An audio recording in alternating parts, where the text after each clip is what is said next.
Hello, everyone, and welcome to another edition of Mormon Stories podcast. I'm your host, JaLynn.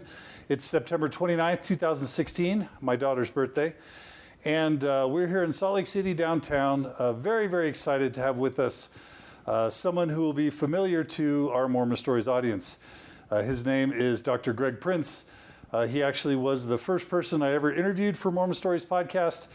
After my own episode number 1, where I gave a little bit of my background, we interviewed Greg because he had just come out with a new book, or was about to come out with a new book called David O. McKay and the Rise of Modern Mormonism.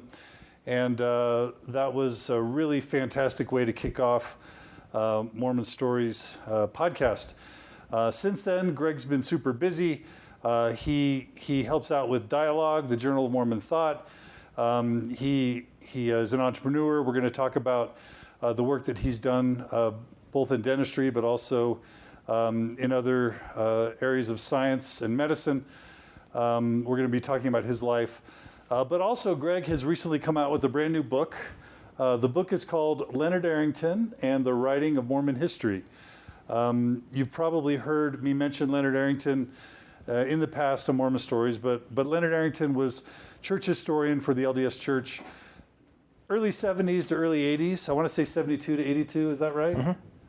So we're going to be talking about all that stuff, and Greg is frequently asked to talk about sort of analyzing the LDS Church and where it is and where it's been and where it's going. We're going to talk about that. And just so happens that Greg has an autistic son, and we're going to be talking a bit about his experiences with that, because it's also an area that he feels very passionately about, he and his wife, JaLynn. So, Greg, we're super excited to have you back. Welcome back to Mormon Stories. Good to be back, and for the first time on camera. Yeah. Well, it's long overdue. Thank you. So this is going to be This Is Your Life. Do you remember? Are you old enough to remember that show? I am, but I don't think you are. I'm old enough to have seen reruns. So we're going to be covering your life. I don't know that you've done an interview quite like this before. Nope. Where you actually talked about your life. So we're going to dive in. So to begin, talk a bit about, do you have Mormon ancestry? Talk briefly about that if you do, and then talk about your childhood in the church. Yes, my ancestry in the church goes back to the early 1830s. The Prince line was converted in South Africa in the 1850s when they were baptizing by the dozens down there. The South African mission consisted of 3 missionaries, but they interested the Prince family enough. They came to Utah, settled in Kaysville for a while, and then Brigham Young sent them down to St. George. Whether to reward or punish is up for grabs. But the Princes stayed in St. George until my father went to dental school in 1939. And then he stayed in Southern California. I was born in Southern California, and I stayed there until going back to Maryland in 1975 for a fellowship at the National Institutes of Health. So, LA area? Westwood. Mm-hmm. Is that where the Lakers play? Well, the arena is downtown now. Okay. It used to be the Fabulous Forum, which was in Inglewood. Oh, okay. If you fly into LAX, Inglewood, you go right over what used to be the Forum. Okay. Yeah, it was a very nice place to grow up. I was actually blessed in the Beverly Hills ward, which predated the Westwood ward. It met in the Beverly Hills Women's Club. And then shortly before the temple was completed, the chapel that's on the temple grounds was dedicated, and that became our home ward until I left. The chapel on the temple grounds? Yes. Okay. And what was it like growing up Mormon in LA? It certainly had the feel of being a minority. I lived right on the western edge of Bel Air. The elementary school that I attended, I never thought in terms of who was what, but looking back now at the roster, it was a heavy concentration of Jews.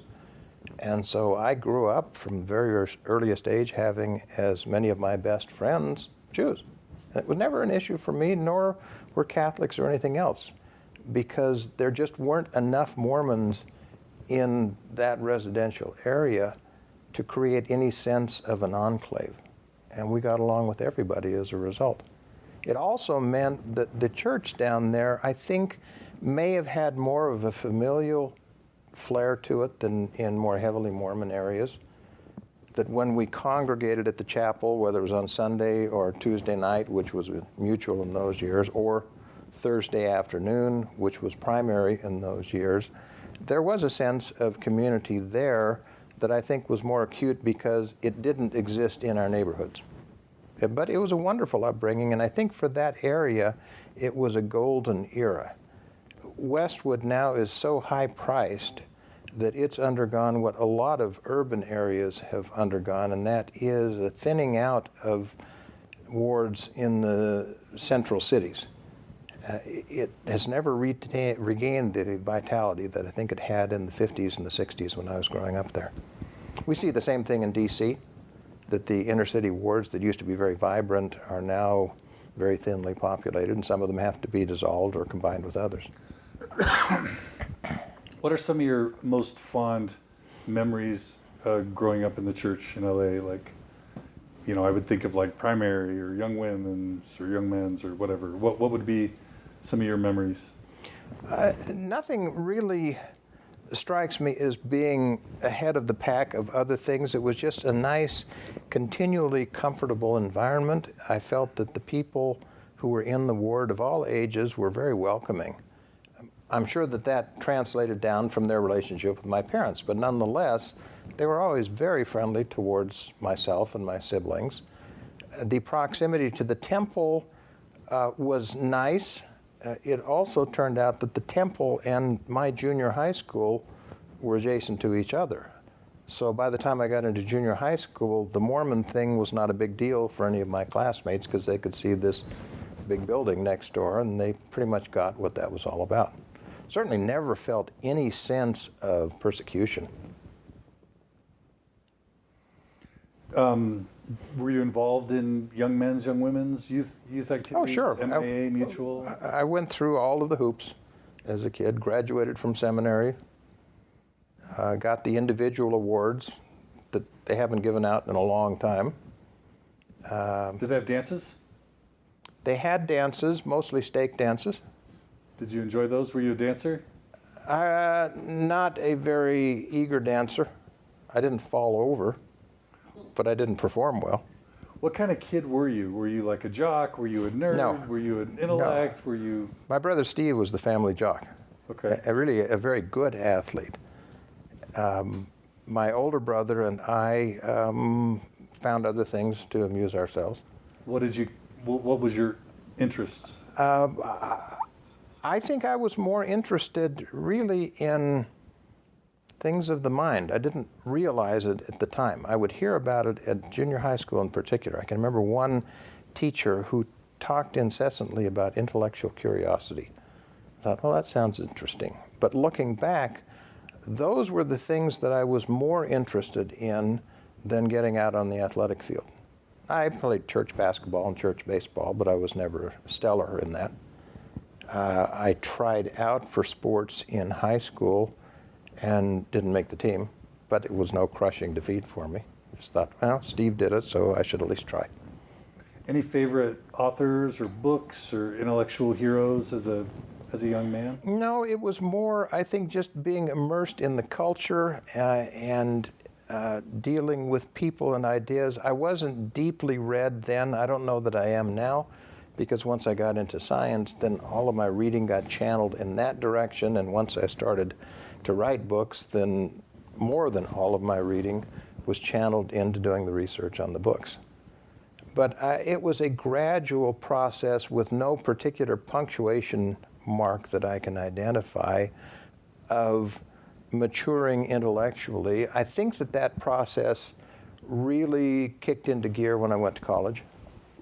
I had been an okay student in high school. I think I was in about the top 10% of the class. But I didn't really work that hard at it. It just hadn't latched on to me as to why this was important. I went to Dixie College. It's the only college that I applied to, but I had the familial connection there. My oldest brother had gone there, loved the experience. So I went from a high school of about 2,000 students to a college of 500 in a town of 5,000. And it was a perfect fit. something happened from the time that I showed up there that I fell right into a groove of serious study. I would have classwork in the morning to early afternoon, and then I'd go home and put in 6 to 8 hours of study every night without anybody compelling me to do it. It was a very dramatic transformation to what I had done as a high school student, and I still don't know what was the trigger that caused that to happen, but it did happen, and I did very well at Dixie. It prepared me extremely well for what came next. I grew up in a family of dentists, father, uncles, great uncles. My cousin, who is a dentist, and I sat down one time a few years ago and calculated there were at least 18 dentists or dental hygienists in the extended family. And so that was the natural course for me to take, although it wasn't the one that I stayed on. But I took the pre-dental curriculum at Dixie over the 2 years that I was there. I was only 17 when I started in college, so I wasn't of age to go on a mission until a month before I graduated from Dixie with an associate's degree. But on the basis of that 2-year degree, I applied to 3 dental schools and said, hold this for 2 years because I'm going to be in Brazil. And all 3 of them accepted me.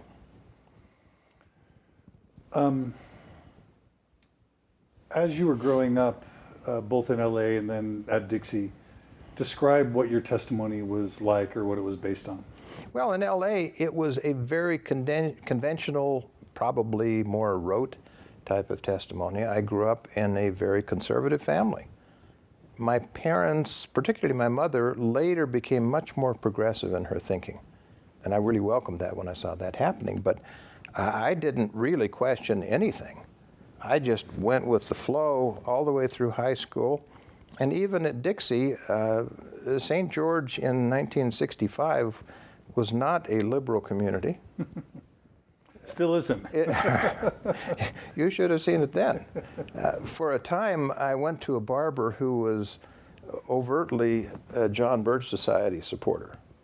And I did it just because it so intrigued me to hear where this guy was coming from. It had no allure to me at all. I just thought, wow, this is an interesting worldview that I haven't seen before. But it was that level of conservatism that was rampant, if you can call anything rampant, in a city that was only 5,000 inhabitants. But I wasn't questioning things theologically then at all.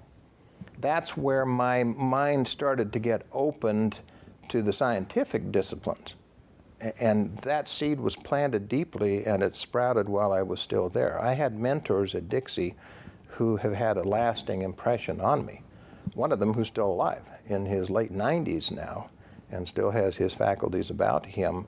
That's where I started to take on the worldview of a scientist. He pulled me aside one time and just suggested gently that he thought maybe I had an aptitude for doing research. First time anybody had said that to me. I didn't really know what it meant at that point, but that stuck with me. And so later, after the mission, getting into dental school, that came back into my consciousness, and that launched me into a 4-decade career in science.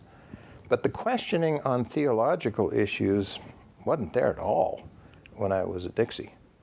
Now, it probably should have. I was living with my grandparents. Our back-to-back neighbor and home teacher was Will Brooks. Will was in his 90s, a magnificent gentleman. His wife had done some interesting things with her life too, Juanita. But I didn't know at that time what Juanita Brooks was all about. I didn't know what Mormon history was all about. Tell our listeners really briefly who Juanita Brooks was, for those who don't know. I will quote Sterling McMurrin, who said this to me, that in his opinion, Juanita Brooks was the brightest intellect that the state of Utah had ever produced.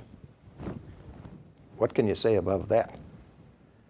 But as a very bright and very inquisitive 20-something, she became aware through a very dramatic incident of something called the Mountain Meadows Massacre. She'd spent her entire life in the St. George area and never heard about this. That was the degree to which that incident had been buried. And how many miles away was that event from St. George? 25. Okay, so 30-minute drive. Yeah. Yeah. And that's where 100 and what? 120 something. Yeah, it was the largest case of white-on-white mass murder until Timothy McVeigh and Oklahoma City, more than a century later. And unfortunately, Mormons participated in it. Yes, but Juanita was the one who first wanted to get the truth out and not to sensationalize it. So as an amateur, without any formal training in historiography, she just started digging and reading and asking, and was not encouraged by the hierarchy of the church in what she was doing. But this was a steel backboned lady who had a strong moral compass and knew what it was that she needed to do, and she did it. But she did it at a time when her children were coming up through the ranks and made sure that nothing reflected poorly on them. When we moved to Maryland, just to jump forward and then we'll go back, about a year after we arrived there, we had a family move into our ward, and the husband was Tony Brooks, who was on sabbatical from one of the federal labs. I think it was Los Alamos. Is that a son? That was his son, physicist. He was the youngest, and he was 12 years old when Mountain Meadows Massacre was published. The book. You would never have known even that his mother had done that, much less could you see any negative effect on him of anything that she had learned in her life or had written about or that he had encountered. It spoke a lot to the magnificence of her character, that she was able to negotiate that very difficult balancing act of, on the one hand, dealing candidly with the darkest episode in Mormon history, and on the other hand, being part of the community and raising her kids in such a way that they became stellar in their own right. So he was faithful. Oh, absolutely. All of the kids were.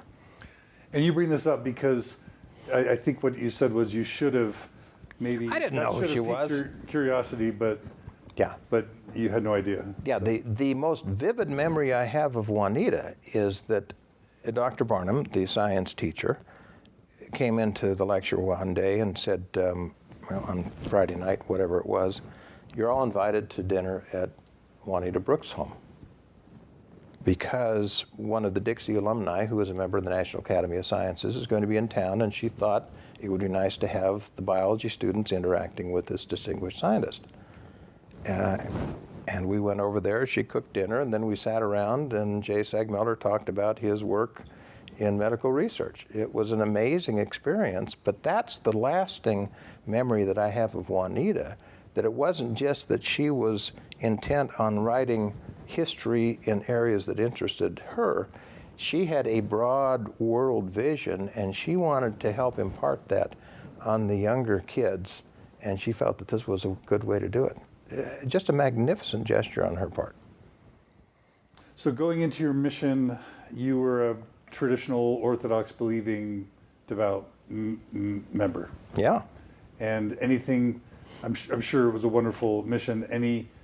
Anything of note to mention there? You're in Brazil. I would characterize it as a nest of liberals within our mission. It drove the mission president crazy.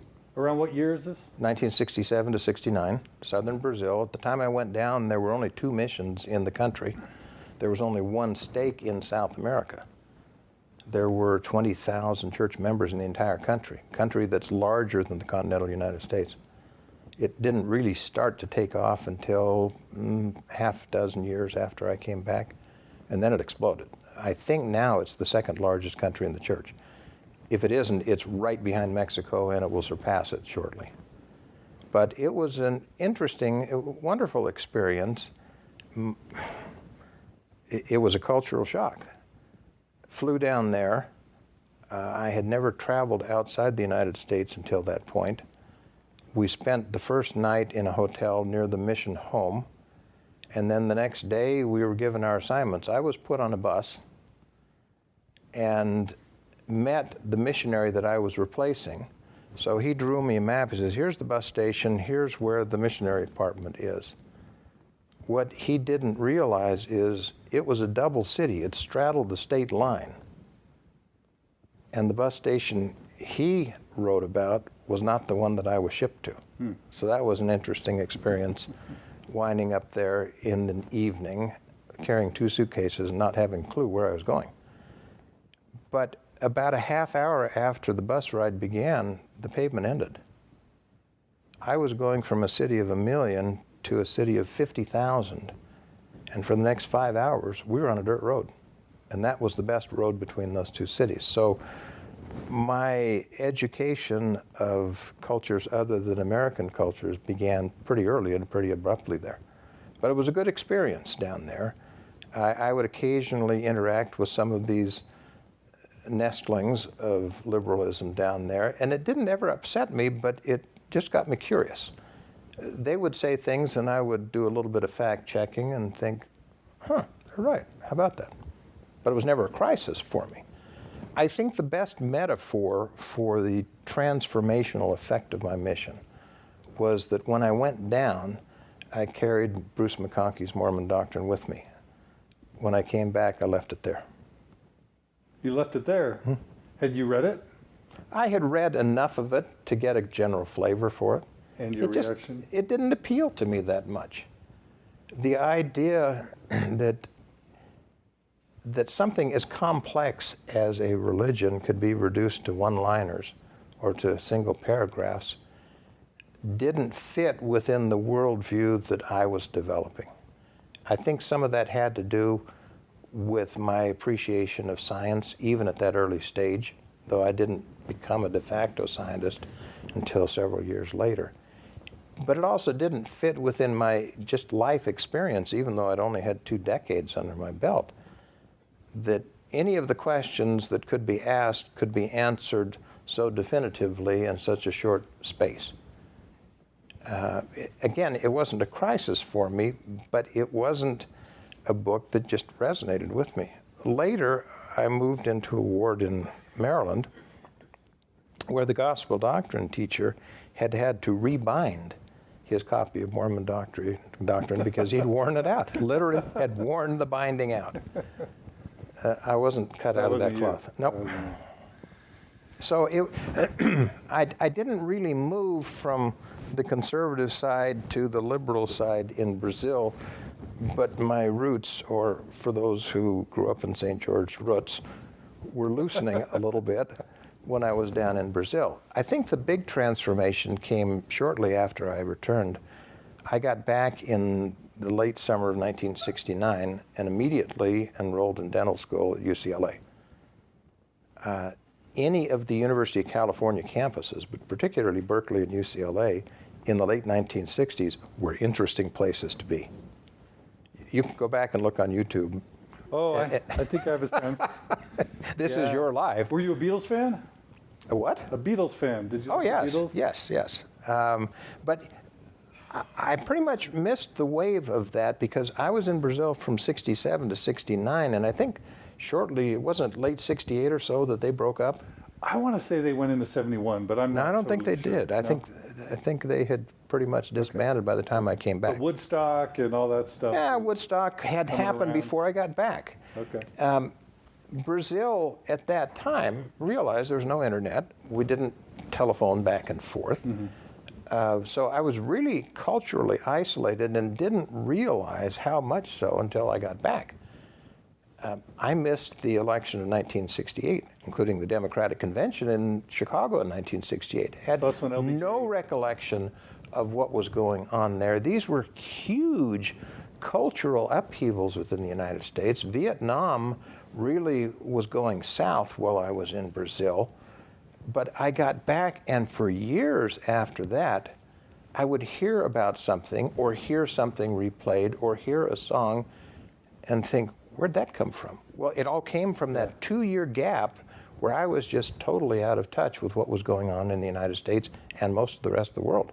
Yeah. If you were to pick a 2-year gap where a lot of stuff happened, there would be a difficult choice in figuring out one that was more filled with important stuff than that 2-year gap. I want to say Martin Luther King was assassinated while you're on your mission. Bobby Kennedy was assassinated while you're on your mission.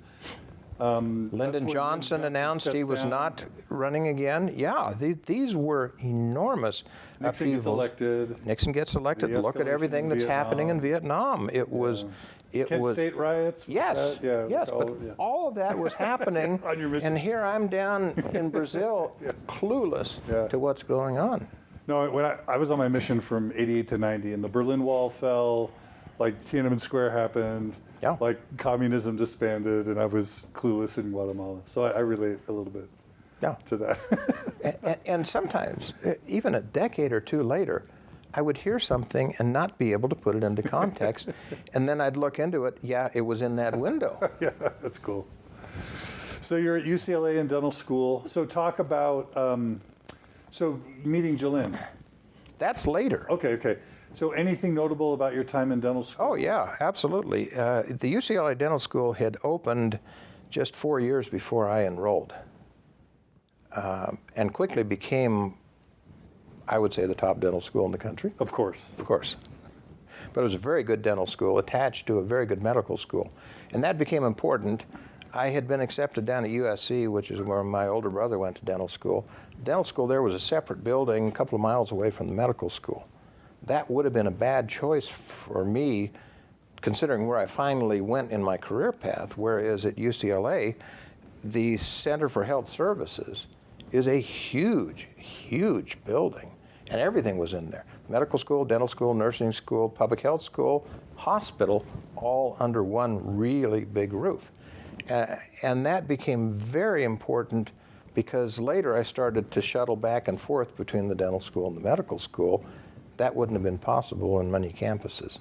But getting there in 1969, oh my gosh, there were student protests on all sides. Governor Ronald Reagan called out the National Guard at one point to come in and calm the unrest on campus, even though there wasn't any unrest on campus, not of what he thought.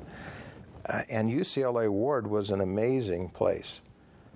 The graduate students were primarily liberal. The few undergraduate students were primarily quiet because the graduate students had very large personalities. And we had some amazing near brawls in priesthood meeting and Sunday school that were wonderful. There was one memorable argument in Sunday school where people started fighting over what's the language of prayer. Do we use thee and thou? Do we use you and your? And at the end, they called on John Cooley, who was in a doctorate program in philosophy, to give the closing prayer. He gave the prayer without using a pronoun.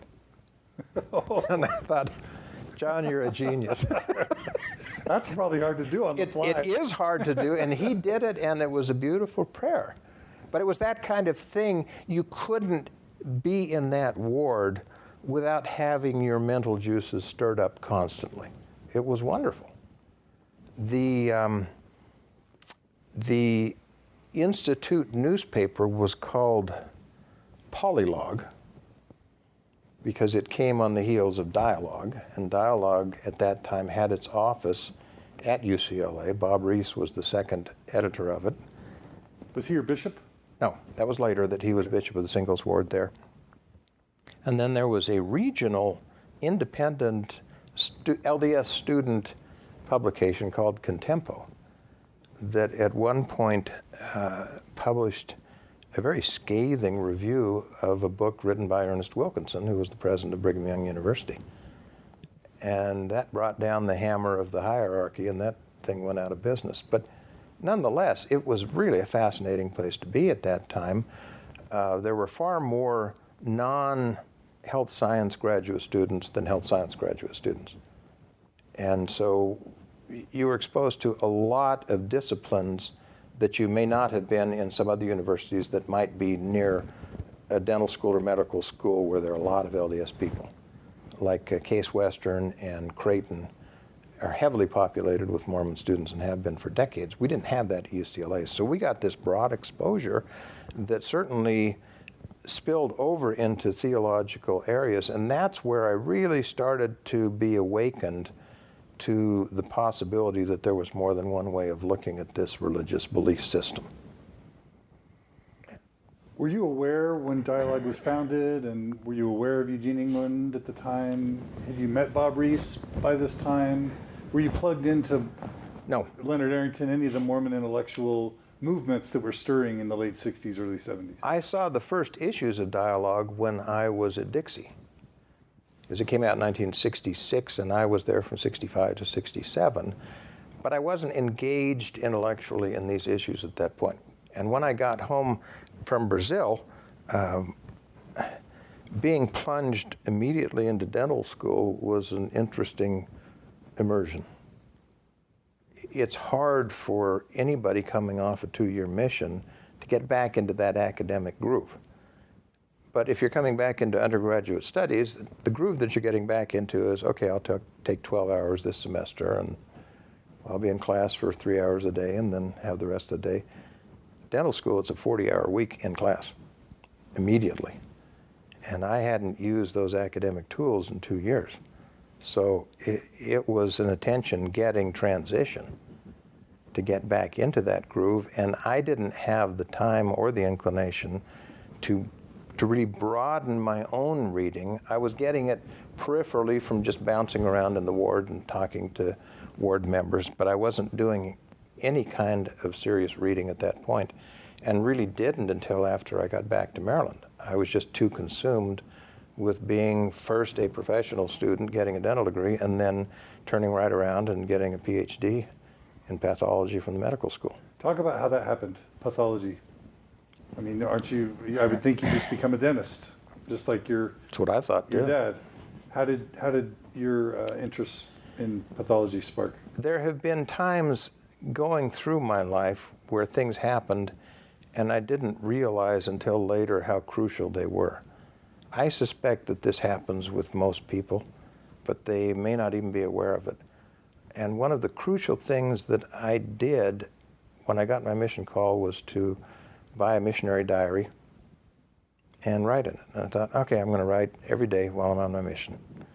A lot of those entries are really uninteresting, but that got me into a habit that I've continued to this point. So now I got my call in, I think it was April of 67, so I'm coming up on 50 years. Of journal writing? Of journal writing.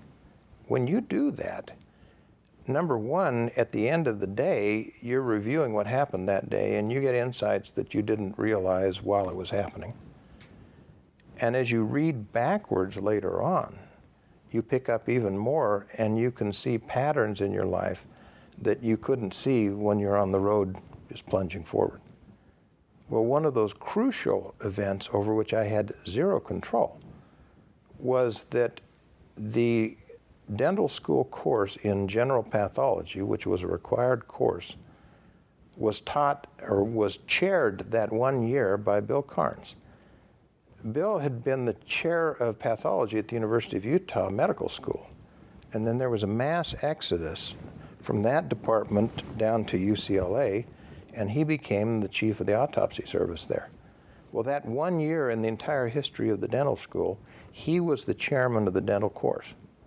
He put us through a more rigorous course than the medical students had that year. Rigorous enough that to pass the course, you had to participate hands-on in 3 autopsies and write up the reports and go through the microscope slides, the whole business. Well, there were 96 students in the class, and I'm pretty sure that 95 of them complained. But to me, it was a life-transforming experience. I can remember very vividly the first autopsy that I witnessed, because he had the whole class come in, and the prosector was doing it, explaining what was going on, and I'm just riveted to the whole scene, thinking, wow. And that flipped a switch that was never turned off. I got more and more interested in that, having done eventually 3 of those hands-on during the course of that semester. I went to the chair of pathology and said, hey, some of these guys who are doing the autopsies are medical students, and they told me that there is a program that they can take a year's leave of absence after their 2nd year and spend it doing autopsy pathology. Then they go back into medical school a year behind their original class. And you would think that would be a disadvantage. In fact, it was a highly competitive thing because it gave them such a strong base for any field of medicine they wanted to pursue. So I, not knowing that you shouldn't encroach on the time of department chairs as a dental student, I walked into the chair of pathology and said, any chance I could do that? He said, you're the first dental student who's ever asked. He said, go talk to your dean, it's okay with me. So not understanding that dental students shouldn't go in and talk to deans, I went in and talked to the dean and said, this is what I'd like to do. And he said, let me make a phone call. So he picked up the phone while I was sitting in front of his desk. He called his assistant and said, do we still have some funds in such and such? So he put down the phone and he says, you're approved and we'll pay you to do it. Nice. How's that for a forward-thinking dean? And that really became a crucial intersection in my life story. Their willingness essentially to take a bet on me doing something that no dental student there had ever done before. So I spent that next year doing autopsy pathology, and again, one of the things over which I could have had no control. At the beginning of that year, I was walking down the corridor towards the medical school, and one of the dental professors was walking towards me. And he stopped me and he says, I've been thinking about you. I'd had no personal relationship with him. He said, you're doing this pathology thing. He said, I think you can take the coursework of the third year of dental school and do that and finish with your class. What it would require is that you do all of your clinical work of 2 years in 1 year. He says, I think you can do that. He says, if you are willing, I will take this to the promotions committee and propose it. Be my guest. And that's the way it happened. So I actually finished with my class, but had a year of autopsy pathology. One of the professors that I worked with, because you always had a senior pathologist going through the case with you, and then you would do the actual pro-section work. Then you'd meet with the senior pathologist immediately afterwards, and then work with him on the case until the final write-up. We were doing a case one Saturday afternoon, and we'd finished the work on the body, and so we were back in his office going through the medical records. And he said, almost as an aside, he said, I think you've got potential for research. Why would he say that? Because I wasn't doing any research. Sounded familiar. You'd heard that before? I'd heard that before. And he said, if you're interested after you finish dental school, come back. So I disappeared for a year, finished dental school, and then went back. And he said, I've been waiting for you. How do you script that kind of thing? And yet those were the crucial events that really shaped my entire profession. So listeners may sort of be wondering why are we digging into this? One of the things that I bet a lot of people don't know about Greg, but that is super important, is that he ended up, and we're going to talk about this, going on as a researcher to develop, I'm going to probably slaughter this, but develop cures for at least one very significant disease, which is RSV, is that right? Yep. Which is a respiratory disease that kills infants, is that right? And Greg, with other people, were responsible for developing this cure that saved the lives of, I don't know, tens of thousands, hundreds of thousands.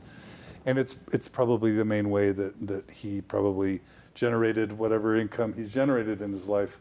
So it's a really significant contribution to humanity, completely outside of his academic and research and Mormon studies work. So for me, the history in immunology is important because it tells us how a dentist becomes a researcher that ends up saving tens or hundreds of thousands of lives. So, well, it also gave me the toolkit that I used later when I started writing. As a historian. Yeah. Yeah. The pathologist who invited me into his lab was Dave Porter. As was the case with Andy Barnum down at Dixie, he became a lifelong friend and a mentor through life. These guys were covering for me. They were watching my back for decades after I went through their schools. And that's what the ideal mentor should be. I was very fortunate in having mentors like that and didn't have a clue at the time how important it would be or whether these guys would measure up to that. But again, one of the weird things that I couldn't have scripted. Just prior to my doing that pathology fellowship, there were 4 papers published in one scientific journal, the American Journal of Epidemiology, describing a vaccine trial for RSV that had been deployed about 2 years prior, and that not only had failed, but had blown up. That the kids who got the experimental vaccine not only were not protected from infection, but when they got infected naturally, they came down with a more severe form of the disease. 2 of them died. And this was a huge disruption for pediatric research. They had never seen something like this. And he came at it from the vantage point of a pathologist, saying, why did this vaccine backfire? And realized that in order to be able to answer that question, you had to be able to develop a small animal model in which you could reproduce the enhanced disease before you could figure out what caused the enhanced disease. And there was no small animal model at that point. He had wanted to pursue that, but right at that time, his wife became pregnant with what turned out to be their only child. And he said later, I didn't want to be working around RSV and potentially take it home with me, literally, and risk infecting my infant son. So he said, I put that off. And then you came along. Now, he gave me one of my 2 mantras that really have driven my professional and even my avocational life ever since then. He said, work on something that's important. He said, I have spent nearly 30 years working on a disease that was interesting to me but not very important. It was a viral disease of mink. He said, I'm not going to let you do that. I want you to work on RSV because it's the most important virus in pediatrics. And he said, if you accomplish anything, you may make a difference. He said, if you're working on something else that's not important, it doesn't matter how well you do it, you won't make a difference. Well, that sounds like a simple lesson, but I have encountered very few people in my entire life who got that one right. Many of them have had the opportunity to work on something that was important. And for whatever reason, they didn't go that direction. They spent their entire career working on something that wasn't very important, and I don't think that it was very productive for them to have made that decision. So I felt very fortunate that that decision was made for me. And he said, this is what you will work on. And this is where you will go after you get your doctorate degree. And by the way, you won't walk out of this door until your dissertation is filed. He was very tough, and it was appropriate for him to be that. I never interviewed for my postdoctoral fellowship. He arranged it in a taxi cab drive in Manhattan, he told me later. And says, here's your next step. This is where you're going for finishing school. That's the ideal mentor. But that's what got me going into science, and when I went back to the National Institutes of Health. What was the second mantra? The second mantra was later, but we can jump ahead. We didn't come back to it? The second one, let's talk about that now. In the early years of my working on the McKay biography, I developed a magnificent relationship with Paul Dunn. And he was the second mantra, which was, make it interesting. Make it interesting. Make it interesting. From Paul Dunn. I love it. And whatever anybody might say about Paul was able to make it interesting. Yeah. It didn't matter what he was talking about, you listened. I asked him about that because just 3 months before he died, he and Jean came back and spent a week with us. And I can even remember we were at the base of the steps in our home. I could remember that vividly. And I said, Paul, you came to my ward, Westwood Ward, when you were an instructor at the USC Institute of Religion. I was a deacon, and you spoke to our mutual, and I can still remember that evening. I said, what's your secret? And he says, it's not really a secret. He said, I figured out early on that if I spoke to the parents Or if I spoke to the kids, the parents would listen. If I spoke to the parents, nobody'd listen. And so he constantly was trying to shape his message so that it would resonate with the youth. And he knew if they listened, if it was interesting enough for them to pay attention, he got the parents as a bonus. But those two simple things, work on something important and make it interesting, you got it. But so few people are able to put those together. All right, so we jumped ahead. We'll come back to UCLA. Okay. So you got to your postdoc? Is that kind of where we were? Well, you'd asked earlier about JaLynn. I was in my senior year, let me think this through. Yeah, senior year of dental school. So it was late 1972. She had finished her bachelor's at BYU and came down, got a job in LA, and started to show up at UCLA ward. There wasn't a designated singles ward at that point, so it became the de facto singles ward / student ward. And we met and had a very brief courtship. I proposed to her in 16 days. Whoa, very Mormon. Very well. And then we got married about 5 or 6 months later. And then I had 2 years to finish my PhD there, and then we went back to Maryland. And it's been a good marriage. We're 43 years into it. Congratulations. There are not a lot of those running around anymore. No, not a lot of 43-year marriages. Yeah. So you went straight to Potomac from UCLA? Went straight to Maryland. Maryland. Yeah. Okay. Yeah. We lived in another city in Maryland, and I spent eventually 15 years at the National Institutes of Health, mostly doing what I had done for my doctorate work with RSV. So they funded your continued research in RSV? Yeah. And even that was an unusual convergence of events that I couldn't have scripted, that I wound up not working on anything dental. I'd been shipped back there to do a postdoc in the National Institute of Dental Research and had a very unpleasant experience there for a couple of years, but by fluke, met one of the fellows who was working for the guy who had discovered RSV. And it's just as an offhanded thing, I said, ask him if he's interested in having somebody come over and work on it. Because I was really upset with the way my program was going over in the Dental Institute. And the guy came back the next day and said, yeah, he wants to talk to you. So I made that move seamlessly across the NIH campus and stayed in that lab for another 13 years, continuing the work that I'd started as a graduate student. So were you just a government worker, like a GS whatever? For a few years I was. Let me think if I was. Did you have a dental practice? That came in along the way. Okay. I went there as a staff fellow, which is a postdoc, and then became a senior staff fellow. But by that time, was really not enchanted with the way that the NIH system worked. The day that I started at NIH, 2 other people started in the same lab that I was in.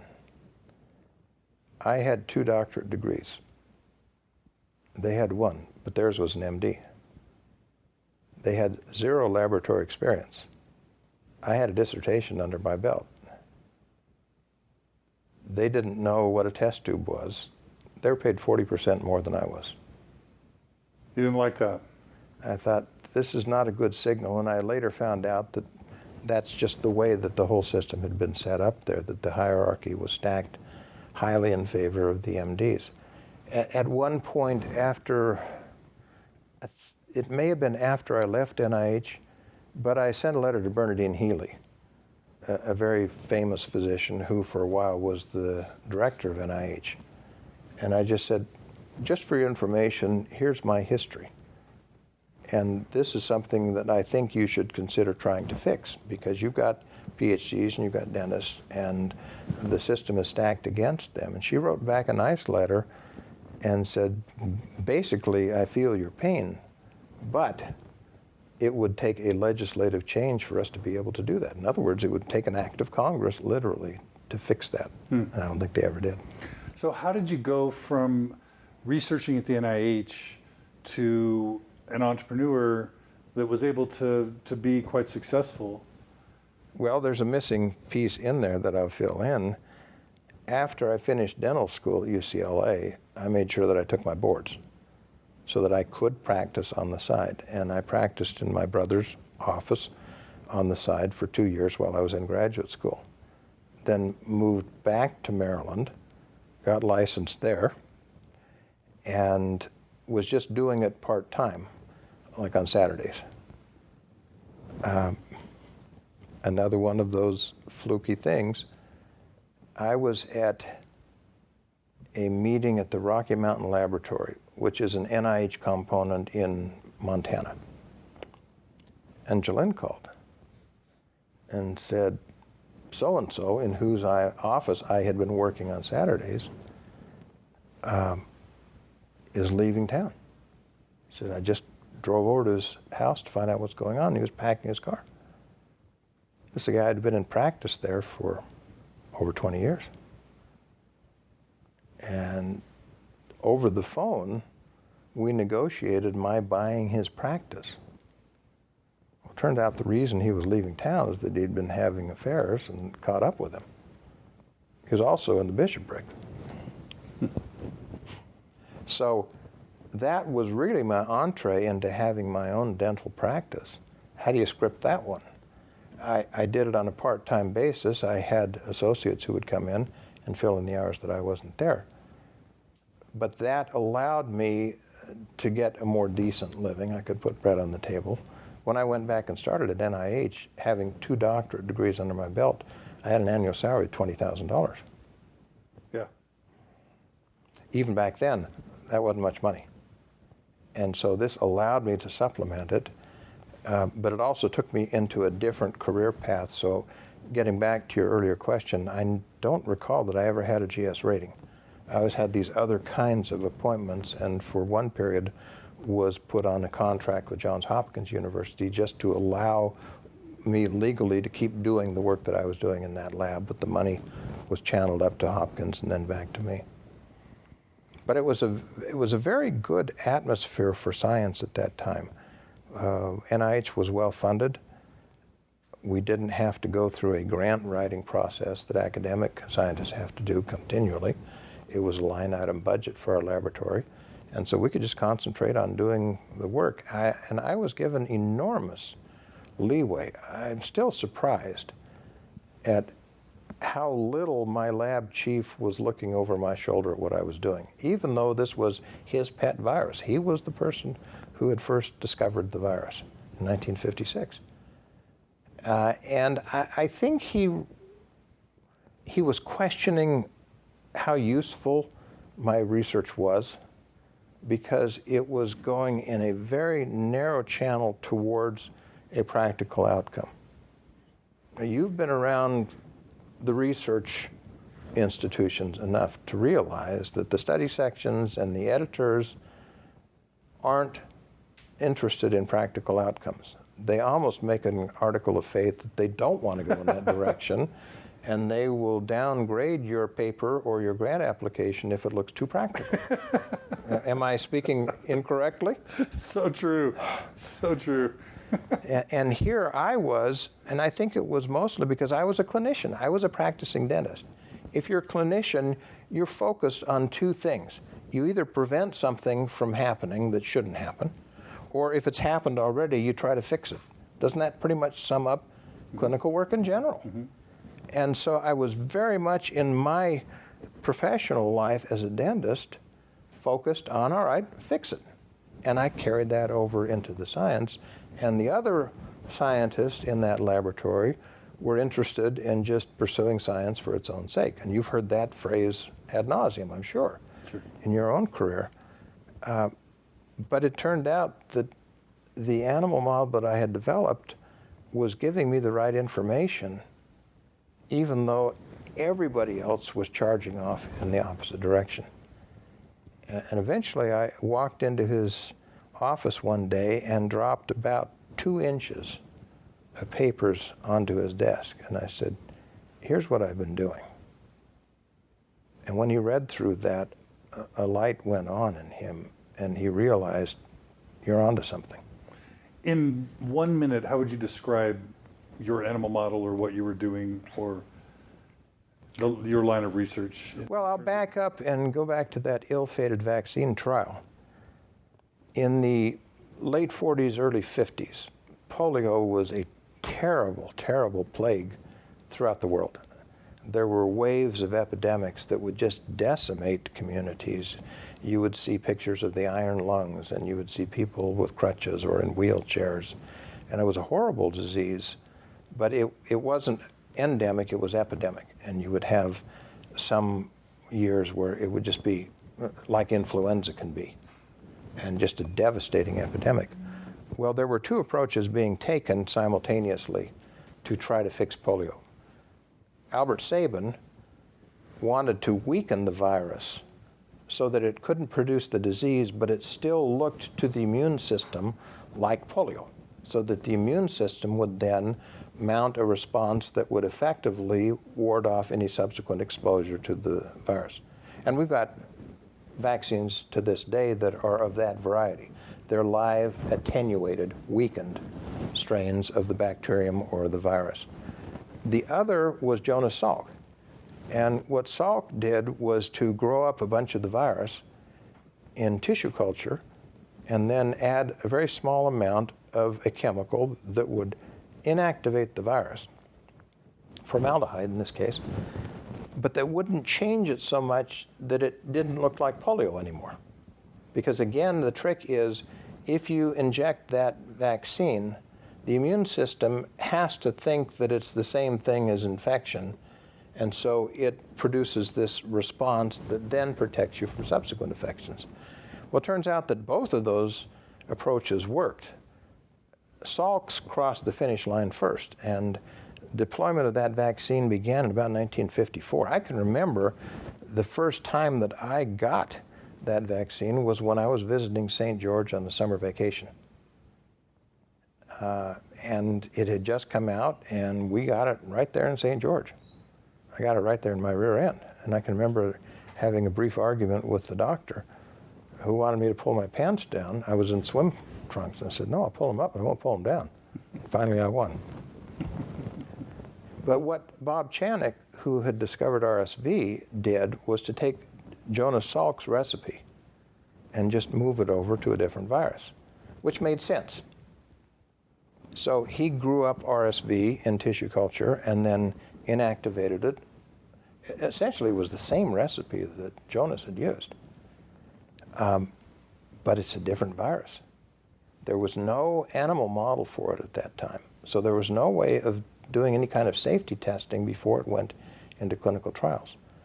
That would be highly unlikely to happen today, unless it were something that was so onerous, like HIV has been, or some of the things like Zika, where there just doesn't seem to be enough time to do extensive animal testing. But there wasn't any animal testing done, and so that went into clinical trials, and the trials backfired. So my initial chore as a graduate student was to develop the animal model that would allow us to find out why the vaccine backfired. We still don't have a complete answer to that, and this is 40 plus years later. But along the way, having developed the animal model, I started to tinker with it and started to ask the question, okay, what defines immunity? Now this goes back to my worldview versus the worldview of most basic scientists. They would be interested in studying immunology. I was interested in studying immunity. This is, let's take one piece of the puzzle and study it to death. This is functional. How does it work? Not what are the components in it that are acting independently. And so it was in pursuing that line of research that it started to dawn on me that the dogma that had developed after the vaccine failure was totally wrong. And I could see how they had interpreted the data to go in that direction, but it was totally misunderstood by them, including my lab chief. That's why I had to wait until I had that stack of data, because I knew I would be swimming upstream. He was the one who first articulated the doctrine that, and I'm saying, no, it's this. But the data were so persuasive that he didn't buck me on it. He said, I think you're onto something. And so how do you go from there to actually monetizing or commercializing your research? Another one of the fluky things, we took it to NIH, and they said, this has no commercial potential. We'll give you development rights. It's like... So 2 pediatricians from the military medical school that was across the street at Bethesda Naval Campus and I got together and put together a little biotech company, not having any idea that we would be able to succeed. But the timing was good. There was a startup company that was incorporated a year after we started ours. They knew the CEO and the chief scientific officer from their common military experience. And by that time, we had advanced it through an NIH contract of a first-year clinical trial sufficiently that this startup company said, we want to license this and we'll work together. And that turned out to be a very fruitful relationship. It put them on the map because they licensed the entire platform for us. And eventually they were sold to one of the real biggies, AstraZeneca, for $12 billion. 12 billion? 12 billion, yeah. That didn't come to me, but it showed what the value was that we had added to their company. But I hadn't gone into it with the intention of curing the disease. I'd gone into it because Porter said, this is a really important virus. We've got to figure out why that vaccine backfired or we're never going to get a vaccine. Well, we still don't have a vaccine. What we developed was what's called passive immunization, that if you get the right quality and quantity of human antibody and administer that to high-risk infants, it will protect them from this virus. And that's the drug that exists to this day. And how is it administered to infants? By injection. Okay. And does every baby get it? No, because it's too expensive. So who gets it? It's only the high-risk infants, the very low birth weight. The American Academy of Pediatrics has revised downward a couple of times its criteria for it. Now it's 32 weeks gestation and under. Or if there is a chronic pulmonary problem or congenital heart disease, they are candidates for it, or multiple births. They get it in vitro? No. After? After. Okay. Yep. And what was the prevalence of RSV or of infants dying from RSV prior to the development of your... The fatality rates really are not well defined, because in most settings there was not the ability to diagnose the virus. In the early years when all this was going on, the only way you could really isolate the virus was to grow it in tissue culture and then have the right kind of reagents to realize, yeah, this is that virus.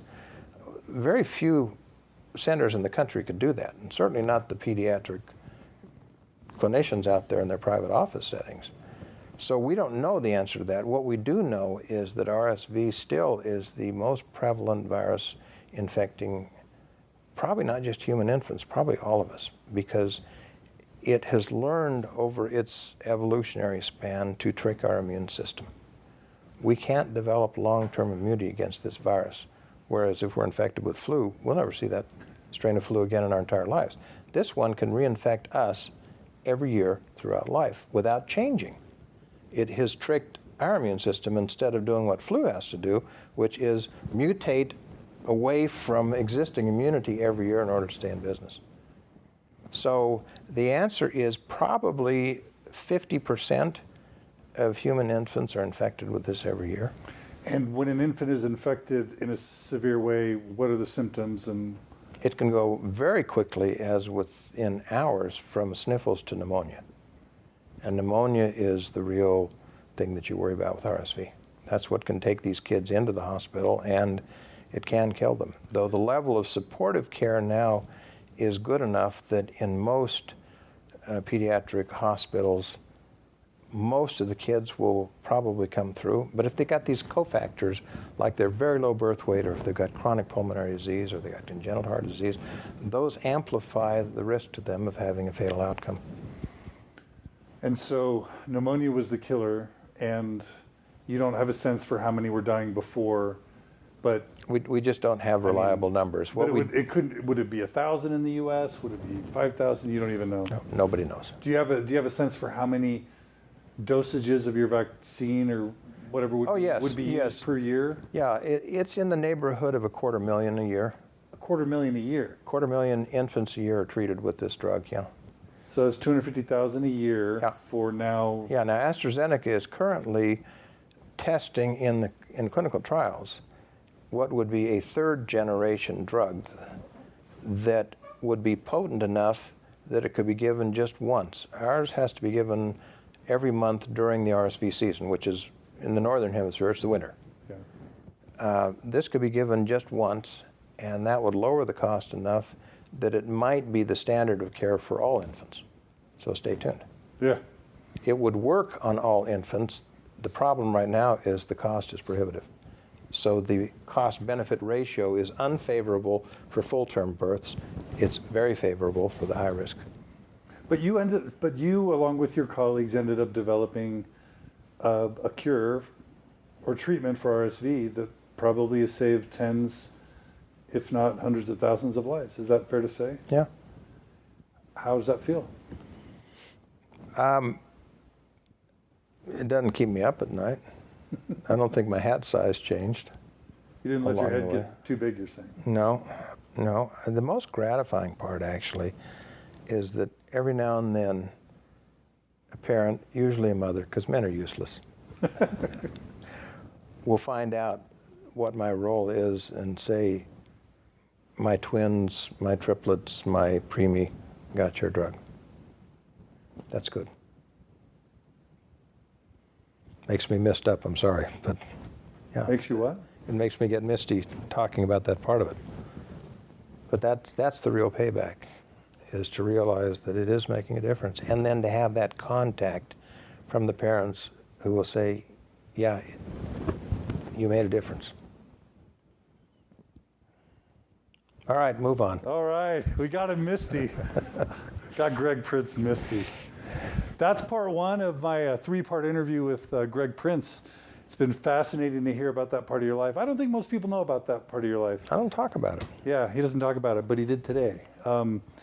So this is part one. Part two, we're going to actually talk about a little bit about Greg's books that he's written, his entree into writing Mormon history. We're going to dive right into his book on Leonard Arrington. And then we're going to close part three. We're going to talk about the state of the church today, the state of Mormon studies today, all the things that have been happening over the past 10 years, and kind of where everything is going. So thanks for joining us. Comment on mormonstories.org if you have constructive things to say, positive or constructive. And join us back for part two. Thanks, Greg. You're welcome. See you guys in a bit.